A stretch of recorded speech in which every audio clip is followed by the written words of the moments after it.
At the end of Luke Skywalker's life, the Jedi Grand Master had been reduced to an exiled and rather sour recluse, especially after Ben Solo had massacred his precious Jedi Order.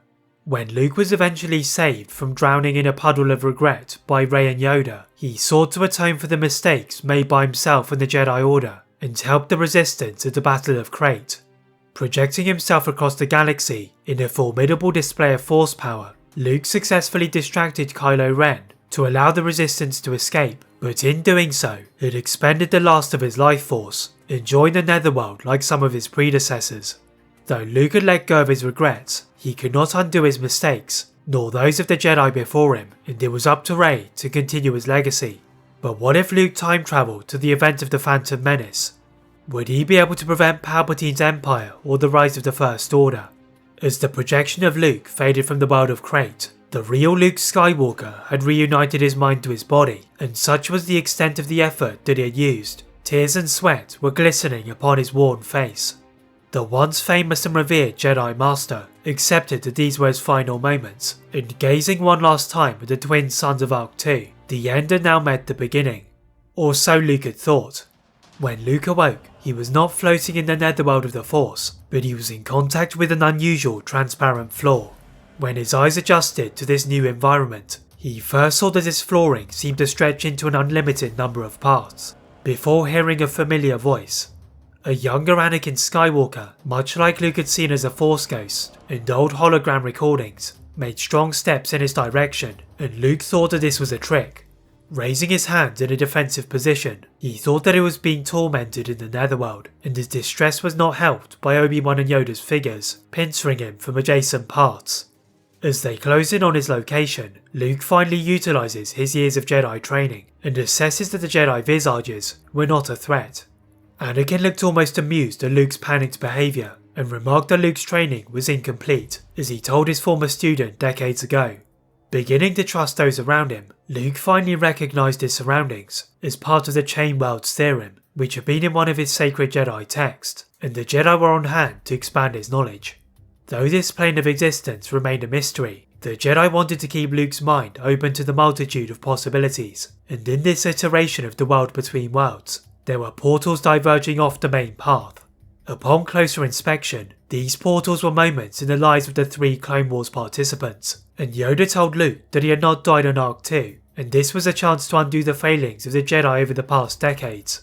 Luke glanced at the Jedi, but they were disturbingly serene in the face of this galaxy-altering decision, and turning his head to look at the other portals, he remembered all of the mistakes he had made, and many of the atrocities that he had failed to prevent.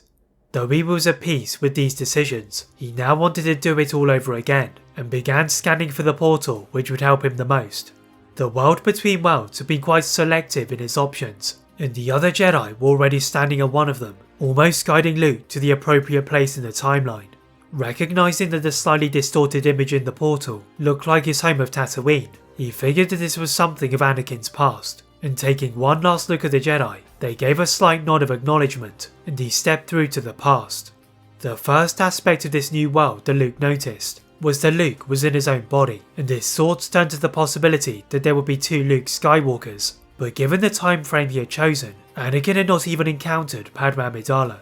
The more immediate problem was finding a way out of this sand-covered wilderness, and examining the surroundings, he saw a stricken land speeder and a young child beside it. Recognising that this was a young Anakin, Luke was soon faced with a choice of whether or not to intervene, and ultimately decided to let events unfold, whilst he gathered more knowledge of the current state of the galaxy. A further examination of the landscape saw a continuous stretch of sand in all directions, so Luke deduced that he was now somewhere in the Dune Sea. As Luke walked away from the view of Anakin repairing his land speeder, the Jedi Master walked to the top of one of the dunes, and now he could see a series of canyons and Tusken Raiders above them. Examining the canyons closer, he could see that they were somewhat manipulated into a path, and the strategically placed sensors hinted at a pod racing circuit. And seeing the settlement of Mos Espa, it reminded him that Jabba had effective control. Aspiring to use Jabba's infamous greed against him, the Jedi walked into the town and discovered that the upcoming Boonto pod race was consuming the civilians. Luke was aware of Anakin's heroics in the event, as it had grown into a legend by the time he had lived on Tatooine, but he also knew the Shmi had not been freed in the aftermath of the race. Luke was determined to make this a priority, as this was one of the causes of Anakin's fall, and for the next few days, he continued to observe every detail, until he felt a disturbance in the Force. As dusk settled on the desert planet, Luke had been about to retreat to his hideout, which was located in a cave amongst the canyons, when he instinctively force-crushed something behind him. Turning to see his victim, he looks on the ground to see a smoking probe droid, and the markings around it hinted that these were not friendly. His senses were immediately on high alert, and searching for any others of its kind, Luke wandered into the desert, and with his macro binoculars equipped, he soon spotted a uniquely designed star courier. After several moments of waiting, the ramp at the rear of the ship opened, and out strode the Zabrak Darth Maul. Even from such a distance, Luke could feel the anger of the Zabrak at his missing probe droid, and from the archives stored on Naboo, he had learned that Maul had been the one to eliminate Qui-Gon Jinn. This also meant that the Queen and her delegation were present on the planet, and the following day, Luke decided it was time to make his first move. Carefully observing Qui-Gon negotiating with the Toydarian Watto, Luke could spot why Obi-Wan had held his master in such high regard, and when he left the area, Luke sought to emulate his bet. With his hilt over his head, Luke played the part of a ship dealer down on his luck, and placing all his faith in Anakin's abilities, he used a small handheld holoprojector to bet Maul's ship. Watto was almost salivating at the prospect of owning such a ship, unaware that Luke didn't even own it, and like the gambler he was, he decided to use his chance cube again. Considering the cube was weighted in Watto's favour, he didn't believe that his mysterious opponent would win again, but he was soon to be mistaken. Watto attempted to keep Shmi by bargaining her against a land speeder, which she had recently acquired, but Luke subtly manipulated the cube like Qui-Gon, and Shmi would be freed if Anakin won. With one matter taken care of, Luke was still deciding what to do with Maul, and he opted to continue following his movements until he left Tatooine. On the day of the pod race, Luke positioned himself on top of the arena with a clear view of most of the course, keen spectators such as Jabba and Qui-Gon, and threats such as the Tusken Raiders and Maul and his speeder. As the race progressed, Luke struggled to maintain his focus on all the key individuals, as he was blown away by the thrill of the pod race, but to the sight of Jabba nearly dozing off, he was painfully reminded of Leia. By the third lap, Luke could see Anakin narrowly trailing the Dug Sebulba, but was not tempted to use the Force to influence the result, having full faith in the young pod racer, and instead he tried to draw out Watto from Qui-Gon as the race ended. Luke knew that he couldn't reveal himself to the Jedi, at least until they saw the Sith in existence, and after Anakin claimed victory and was hoisted aloft on Qui-Gon's shoulders, Luke found Watto seething with rage. Watto was so incensed by the race result that he didn't ask any further questions, and Luke returned to tracking Maul. After the celebrations ended, Qui-Gon was surprised to find that someone had granted Shmi her freedom without any personal gain. To the Jedi Master, this seemed to be an act of a Jedi, but the only others on Tatooine were Quinlan Vos and his Padawan Obi-Wan, and he had been so fixated on the Force virgins, perhaps he had missed another. Returning to the Skywalker home to retrieve C-3PO and other possessions, Qui-Gon felt a small ripple in the Force, and he contacted Obi-Wan to prepare the ship for a swift escape. Once the group were outside the slave quarters of Mos Espa, Qui-Gon guarded Anakin and Shmi, with his hand closer to the hilt of his green lightsaber, and once they were in the open terrain, the ripple was growing closer. The Jedi quickly ordered for Padme's handmaidens to usher the former slaves, and igniting his lightsaber, he saw the blood-thin speeder bike flashing towards him. Raising his blade to defend himself, he was surprised when the assailant was pushed off of his bike and landed in a heap on the floor. The Bloodfin was now squashing the Zabrak, and before he could use his immense strength to extricate himself, Qui-Gon ruthlessly sliced off Maul's hands and pointed his lightsaber at his forehead. Maul ground in disappointment, both from his failure to anticipate being knocked off and now being the captive of a Jedi, but as his master had told him, he must remain silent to protect the secret of the Sith. As Qui-Gon dragged Maul to the ship, neither of them had noticed Luke Skywalker hiding amongst the sands, and the Jedi was pleased that the second part of his operation had proceeded as he had intended. But Luke was now concerned that Maul would travel to Coruscant, and therefore be freed by Palpatine, so Luke needed to continue his tracking of the Sith. Moving away from his hiding spot to Maul's own hideaway for his scimitar, Luke takes control of the ship, and it was clear that the Zabrak had been so confident of victory that he had not erased his previous destinations. Luke saw a list of dark side planets, but the one he needed at this moment was in the Works District on Coruscant. Setting course for the Galactic Republic's capital, Luke couldn't catch the J327 Nubian, as his scimitar was 0.2 of a class worse off in hyperdrive rating, and about 3/4 of a way through the journey, he received an alarming transmission. The encoded contact was spotted by Luke, and he made an educated calculation that this was Sidious, asking for Moore's progress. Declining the invitation to talk to the Sith, he knew that the Sith was likely to be tracking him, and Luke had to devise an escape route before Sidious met him upon landing. On the approach to Coruscant, Luke activated the cloaking device on the ship, which helped to bypass the aerial defences, and moving towards the coordinates, Luke allowed the ship to be on autopilot before jumping out of the ship and landed amongst the array of piping that dominated the surface. Wasting no time to look at the scimitar, Luke took one of the planet's hover trains to the Senate District, hoping he had not lost sight of Maul and Sidious.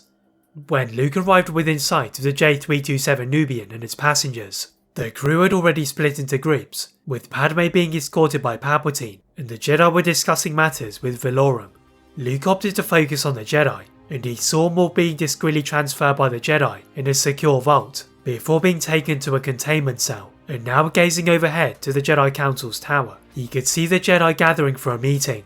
Though he could not hear their words, he knew that they were locked in a heated debate, both about Anakin's age and also the presence of Shmi, as Yoda had been persistent in ordering Luke to let go of what he feared to lose. Once the session had ended, Luke thought carefully from his position in the shadows of the Temple District, and decided that now was the moment to reveal himself to Yoda. The Jedi repeated what he had done on Crate, and creating an illusion of himself, he used it to bypass the temple's exterior security, including its guards. Once within the walls of the temple, most of the Jedi had already retreated to their quarters, and were either meditating or studying. Though most of these Jedi were not attuned to Luke's Force illusion, this did not include Grandmaster Yoda, and the wise Jedi equipped his cane to investigate the disturbance. Once he ensured that no Jedi were around them, Luke revealed the illusion to Yoda, and the Grandmaster pointed his cane towards him, demanding to know his identity. Having just received reports that the Sith were back, after 1,000 years in hibernation, Yoda was rightfully cautious of the intruder, so Luke asked to go to Yoda's quarters. With his cane almost pushing the illusion's back, Luke's illusion took a seat opposite the Grandmaster, and he revealed exactly who he was, and why he was here. It took Luke hours to convince Yoda of his identity, and the imminent threat to the galaxy, but eventually, Yoda believed all that Luke had to tell him. Stepping outside of the temple to meet his former student in the temple's courtyard, it was Yoda who felt like the student, as he absorbed all of Luke's knowledge of the future and how the discovery of Maul was just the beginning of the Jedi's downfall. If the Jedi were to survive, then the Order would have to change their ways, and it could not maintain the same ties it had done with the Senate and its leadership. After the meeting, Yoda and Luke agreed that their mutual knowledge must remain a secret, and their top priority was to prevent Palpatine from further political power. Leaving Yoda to take care of the political situation, this freed Luke to investigate the darker side of Palpatine and some of his work during the reign of the Empire, with even a possible connection to the world of Exegol. Without a wayfinder, Exegol was out of the question for now, so he instead made the trip to Kamino to investigate the status of the clone army. The trip to the aquatic planet was largely untroubled, and upon landing, he was met by the unscrutable Kaminoans, who asked him for reasons for his visit. Luke claimed that he was looking to invest in Sifo Dyas's project, and he wanted to know more about the clone army that was being proposed, and the Kaminoans took Luke on a tour of the facilities. The Jedi made sure to absorb every detail of the operation, and exactly where the dreaded control chips had been installed, but before making further inquests, Luke detected an ominous warning in the Force. Bidding a quick farewell with a respectful bow to the Kaminoans, Luke leapt into his ship just as another starfighter was making its descent, and he retreated to the underside of the main platform. Leaving the ship attached to one of the stilts of the platform, Luke used his agility to clamber to the edge of the platform, and there he saw who he knew as Dooku, conversing with the Kaminoans. Luke had no doubt that Dooku was trying to convince the Kaminoans that he was also a partner of Sifo Dyas's project, and Luke needed to report this to Yoda so they could decide how to proceed. The Grand Master had been busy on Coruscant, and armed with Luke's knowledge of Palpatine, he had been desperately trying to convince Queen Amidala to hold off on a vote of no confidence against Chancellor Valorum. Yoda wanted to delay the process to allow Bail Antilles of Alderaan and Dainlee Team of Malastare a greater chance of being chosen, as Palpatine was already prepared. The Senate of Naboo was countering Yoda's efforts by denouncing Valorum's lack of action in countering the growing corruption, but the rest of the Senate was too weak to stage an interference. As Amidala continued to hesitate and listen to contrasting voices, this brought Yoda the time he needed to encourage the other candidates to put their case forward. The news from Kamino reinforced Yoda's decision to delay Amidala, and they decided that Luke must stop Dooku before he could confirm the deal with the Kaminoans. Returning to the facility, the Jedi tracks Dooku and the Kaminoans, but with his fatigue he couldn't use his illusion and had to use his stealth instead, and listening to some of the conversations between them, it seemed that Dooku was financially supporting the project and had not completed his fall to the dark side. Luke realised that Qui-Gon's demise had completed his fall, and that Dooku had already made contact with Sidious at this point, so it was time to expose the operation. Though the clones were yet to have a template, Luke still copied evidence to a data rod and recorded potentially incriminating conversations. To ensure that the Jedi were not implicated in warmongering, with Dooku's connection to the Order, Luke now had the much more difficult task of tracking Dooku's connections with Sidious. Before Dooku returned from his tour, Luke placed a tracking beacon on the underside of his ship and returned to Coruscant to try and help the political situation. When Luke eventually made his way back to the planet, Yoda managed to delay the vote of no confidence against Valorum, and now they wanted to interrogate Sifo Dyas before the Sith eliminated him. The Jedi Master had been growing distant from the Order since his dismissal from the Council, but he agreed to meet the Grand Master by the Great Tree. Yoda made Sifo Dyas aware that his actions on Kamino had been discovered, and that Dooku was using his project for his own goals. The younger Master was in disbelief that his childhood companion had betrayed him, and demanded evidence to support these accusations, to which Yoda produced what Luke had recorded on Kamino. Sifo Dyas was seething at Dooku, and having felt a subtle shift in the Force in recent days, perhaps the galaxy would not go into war, and he could call off the project. With Dooku off of Kamino, Sifo Dyas travelled into wild space to withdraw the clone army, but Luke sensed something was wrong. Leaping into his starfighter, which he had borrowed from the Jedi Temple hangar, Luke followed the path of Sifo Dyas, and it seemed to be on a collision course with Dooku's beacon, which he had placed on Kamino. This was clearly not a coincidence, and Dooku must have somehow discovered that Sifo Dyas was looking to stop his own plans, and Luke warned the Jedi Master through Yoda. Matching the signal of the tracking device to his Navi computer, Luke calculated that a collision was likely to take place above Buthawi, and he decided to take a little-known shortcut, which had only been discovered in the Imperial era. The risk taken by Luke was worthwhile, as it radically closed the gap to Sifo Dyas, but as he was about to approach the region of Bothan space, he was pulled out of hyperspace by an unexpected source. Luke was fortunate to not receive hyperspace whiplash, such was the drastic decrease in speed, and he now saw the cause was a prototype gravity well projector. A short distance away from the device, Luke saw that his warning had paid off, as Sifo Dyas was now defending himself from both Dooku and a small squadron of Trade Federation droid bombers. Luke had no time to contemplate if Dooku had any current links with the Trade Federation, or if he had just bought the starfighters of the same corporation, as he swooped down to help Sifo Dyas. Luke had not been the one to destroy the first Death Star through mere luck, and swooping down to commence his attack, Dooku had not expected the attack, and left the ship to his pilot droid. Though the droid was capable of handling the ship in combat, Luke was superior, and the Jedi destroyed the droid bombers, with the debris colliding into the side of Dooku's ship. The former Jedi tried to wrestle control of the ship, but an extra burst of turret fire from Sifo Dyas sent Dooku tumbling to Buthawi. Luke used the distraction to make an escape, and though he wanted to keep him alive, at least Sifo Dyas could now deactivate the clone army. Informing Yoda of this mixed news, the Grand Master is saddened not by Dooku's demise, but that his former apprentice would resort to such methods, and they would have to monitor the movements of Palpatine with even more diligence.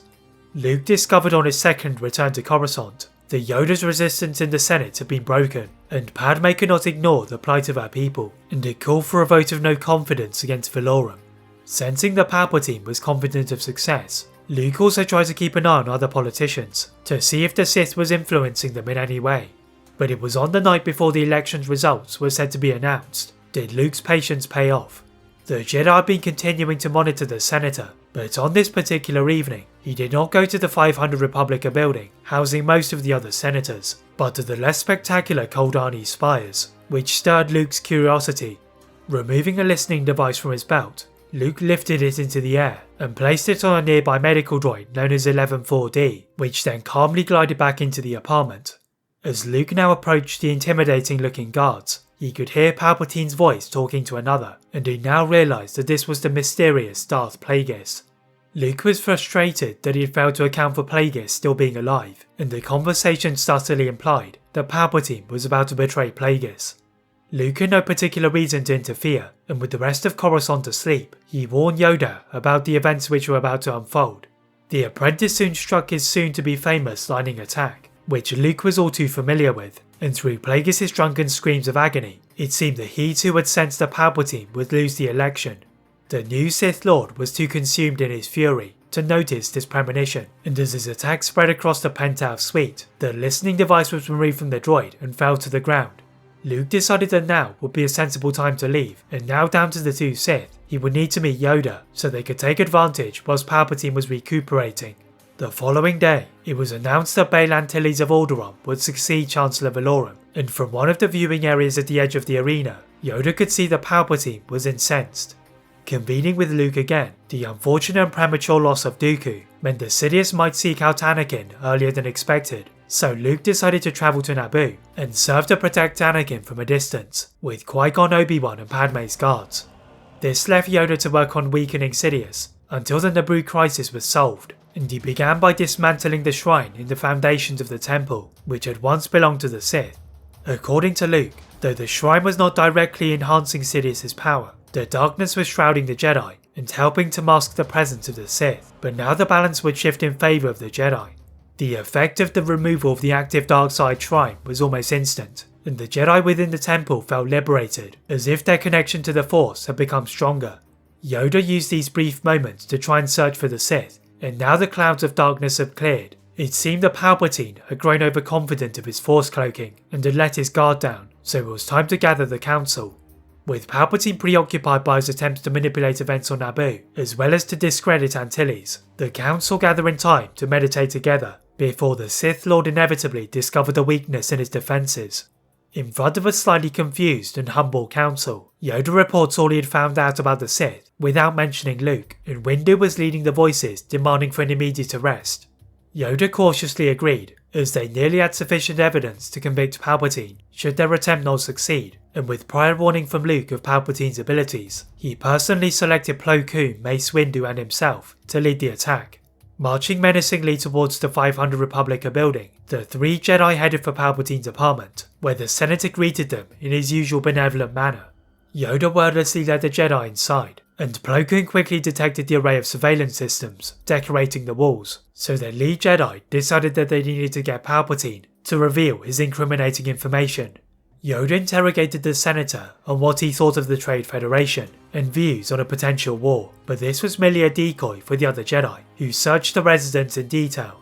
Though the main suite failed to reveal any secrets, when the Jedi reached the balcony, they felt traces of darkness, as if a meeting had once taken place in the area. Searching for any imperfections in the floor or the walls, Windu soon chances upon a circular pattern, and using the Force to raise it from the ground, Palpatine unsurprisingly calls upon the guards, and tried to play the role of a victim of the Jedi taking over. The Senator expected to be met by rapid footsteps, but was instead met by silence, and little did he know that Yoda had earlier positioned more Jedi to prevent such an occurrence, so now Palpatine felt threatened. Brandishing his lightsaber from the sleeve of his robes, Yoda sensed the movement before he heard it, and acrobatically flipped over the chair he was sitting on, just as Palpatine's lightsaber reduced it to splinters. The Senator's kind face was now replaced by his true self, one which he had previously shown to his old master, and Yoda readied his own weapon for battle. Palpatine cackled as he used the Force to lower a set of previously hidden security doors, separating them from both Windu and Plo Koon on the balcony, but the Grand Master remained focused, and moving with a speed that betrayed his years, he bounced off of the walls to avoid Palpatine's blade. The Sith Lord mocked Yoda for not laying a single strike on him, but Yoda made a list of accusations against him, which almost shook Palpatine. The Sith Lord had not expected the Jedi to know some of his plans, and it was almost as if Yoda was deliberately stalling for time. Palpatine needed to end this now, and switching his lightsaber for a Force-based attack, Yoda repelled the lightning attack and told him he would not be as easily defeated as Plagueis. Yoda's knowledge of his master really threw off Palpatine, and pouring more hate into his attacks, the Jedi redirected them into the ceiling. As the room was located on the corner of the building, the other notable inhabitants were not particularly affected when shards of debris flew upwards like an erupting volcano. As both combatants extricated themselves from the rubble, Windu and Plo Koon now jumped into the large hole, as they had been shielded by the dense apartment walls.